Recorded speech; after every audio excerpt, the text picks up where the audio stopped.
2016 Volvo Penta. What motor is in this thing? V8, what is that? LS, what is that thing? V8. 300 V8, is that an LS motor, I guess? Anyway, Yeah. what a damn shame, right? Good running motor. But guess what happened? Volvo's famous paint inside the fuel cell causes the fuel pump to start jackassing around. But let me tell you, they didn't do you no favors on this one, and the boat manufacturer should have their balls cut off, right? So the coolant tank goes here, it's over there. Engine manufacturer didn't do too good. Got a hose right here, right? And a fitting goes in here, and a hose over here, okay? Now that ain't too terribly bad, not to mention the fuel lines, the vacuum line, and the other two hoses down here that hook up.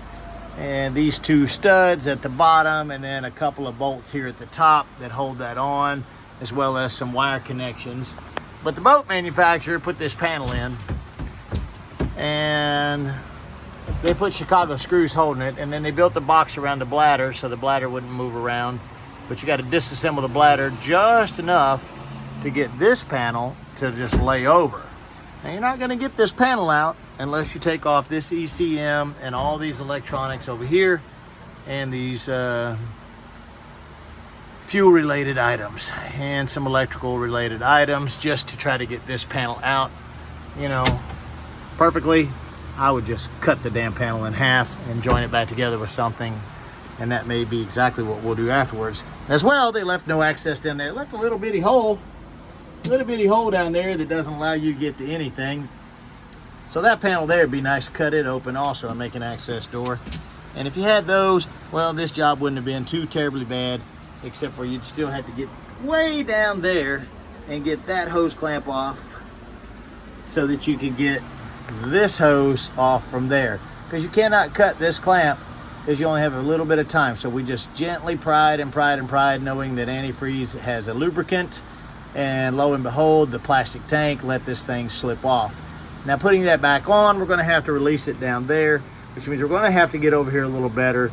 We're going to have to release it down there and install this hose and this hose with the tank up before we can put the tank down, then reconnect down there.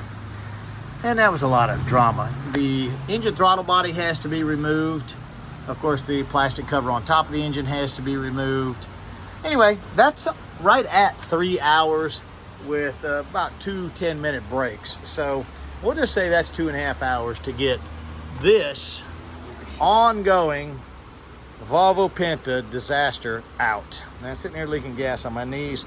So I'm gonna hand it to my son outside here. Will you take this?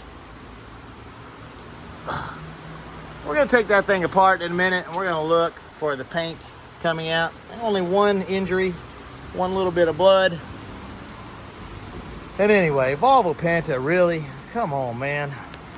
You could have done better than that.